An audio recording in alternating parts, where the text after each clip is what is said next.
Hi, this is Scott Garibay, and today I'm going to be talking about Constellation Confrontations. And that is the brand masquerade show that I think should be created for Star Wars that is synonymous with the Orville. Okay, so let's talk about the Orville for a minute. The Orville is my number one favorite new show of 2017. It is really just fantastic. I really, really like it. And what the Orville is it is Seth MacFarlane, the Family Guy, which is still shocking to me, saying, hey, I really liked Star Trek Next Generation. Let's relaunch Star Trek Generation in 2017 as a brand masquerade. And what they did was they used parody. Seth MacFarlane is a comedian, and he's known for parody. And so they did an episode. The first episode was very parody-centric. And then they just slowly scaled back the parody and allowed the show to really be Star Trek The Next Generation without the specific characters, without the specific equipment, and without the specific worlds, but with every single character type, with every single ship type, with every single world type. It really is. I mean, it's like very carefully crafted to be Star Trek The Next, and not just Star Trek, but Star Trek Next Generation, right?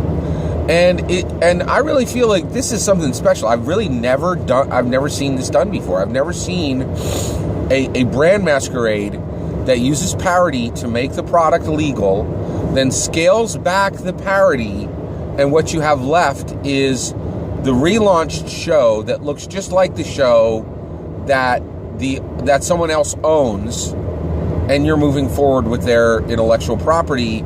But you are literally not stealing. You're taking their concepts, which is legal to take, and you're not taking any of their specific characters, worlds, equipment, weapons, types, right? Equipment or weapons. You can take the types. The types are what is legal to bring over. And this is, like, the Orville is just really special, and it's brilliant. And it's awesome. And this experiment, in my opinion, is 100% successful. Now, I will admit, I'm saying this very early on. We'll see what happens. I really feel that the Orville is on very safe ground from a legal perspective. I think if Warner Brothers came at them, it'd be very hard for Warner Brothers to prove anything, because they progressed with this very carefully and did a good job with it. So here's the thing. I would really, really, really, really, really like a Star Wars version of the Orville. And we would call that Star Wars version Constellation Confrontations. It would be a brand masquerade, a live-action show on television of Star Wars. And here is how I would structure it, okay? And I'm hoping that somebody does this, because the Orville is so good, all right? All right, so here's what I would do. One, the structure for the show is pretty much really already written, in my opinion. There is an organization that looked at Star Wars and broke it down to its base elements very, very carefully and did an amazing job with this. And that is Fantasy Flight Games. They won the right to make the Star Wars tabletop role-playing game, and they did an incredibly careful job of breaking down what every single major important element in Star Wars is. All right, and here's what they said.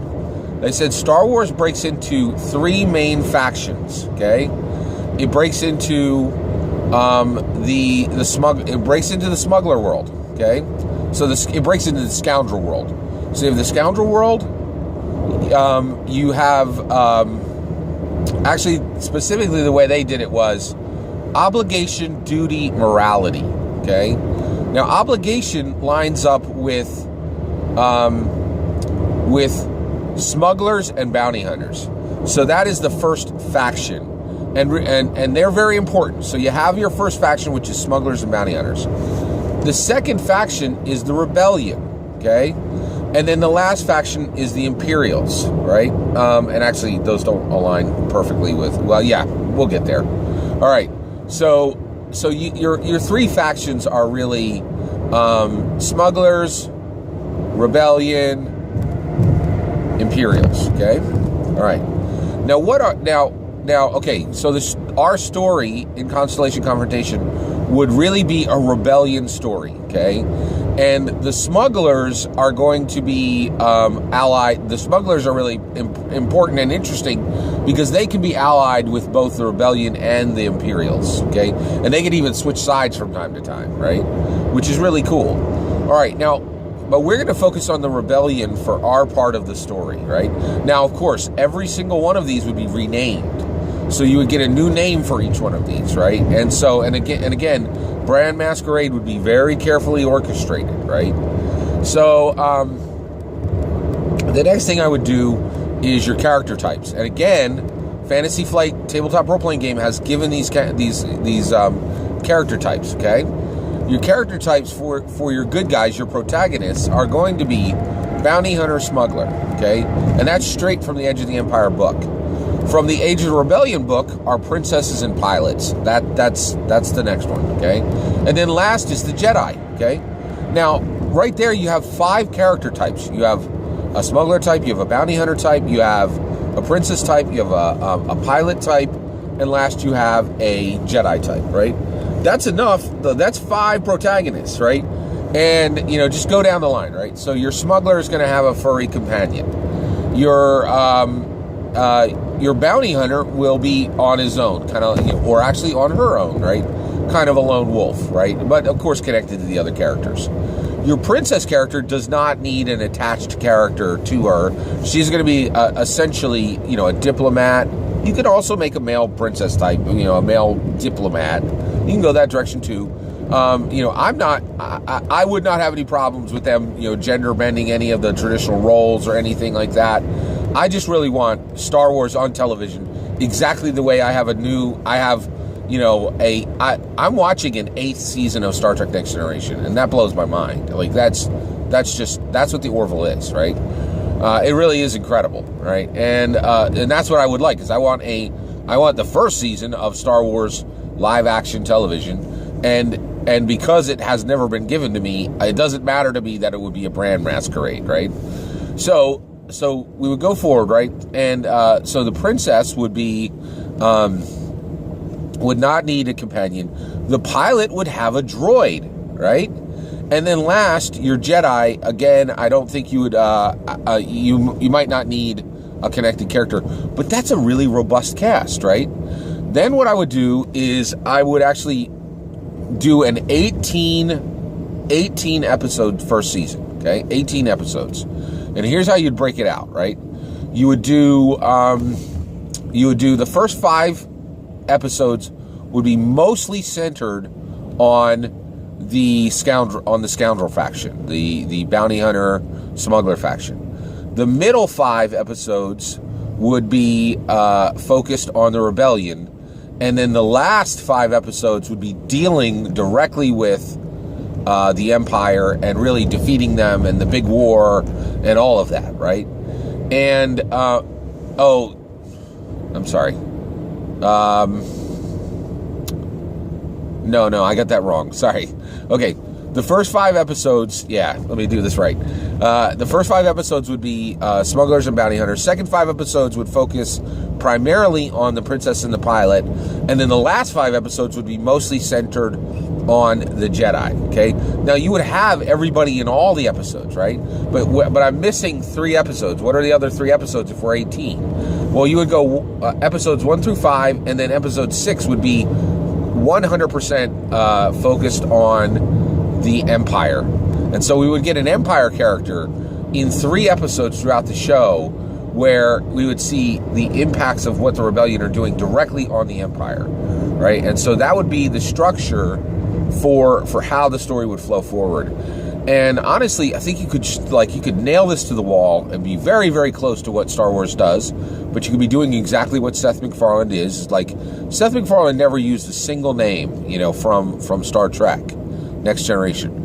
All of the ships are made slightly different, and you would need to do all of that. You would need to make everything just, you know, slightly different. But you're gonna have a lightsaber in there. Now you could call it a laser sword, you know, like a hard light weapon, whatever you want it to be. And also, I will say that right now, every 3 episodes you get a lightsaber duel. Every 3 episodes you get a lightsaber duel, right? Without without exception. Like that, because that's Star Wars, man. Like, lightsaber duels, that is Star Wars. That is the biggest and best part of Star Wars. So, I think that's where I would go with it. And then the next thing I think I would do is, where do you place it, right? Well, the place where you would place this you have to be very careful about that, right?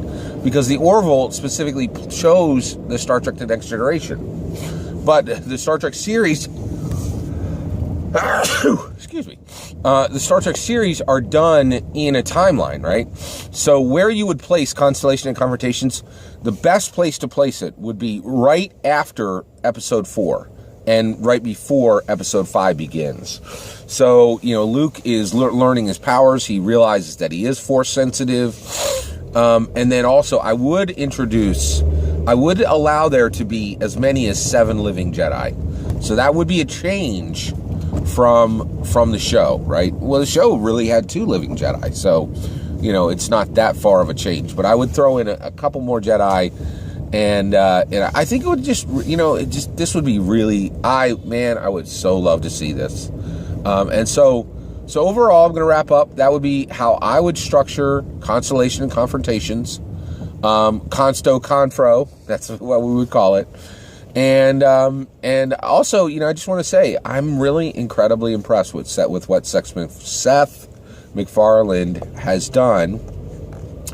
And I also want to say that I think Brand Masquerade may be its own new genre, right? Orville is doing this so well that the idea of, like, for instance, like, Starsky and Hutch, man. Give me a new Starsky and Hutch show, just Brand Masquerade that thing and let's see a new Starsky and Hutch show. Like, there's so many properties you could do this with, and it's absolutely brilliant. And I think it's a really cool new genre idea. So, kind of interesting. Take care, everybody.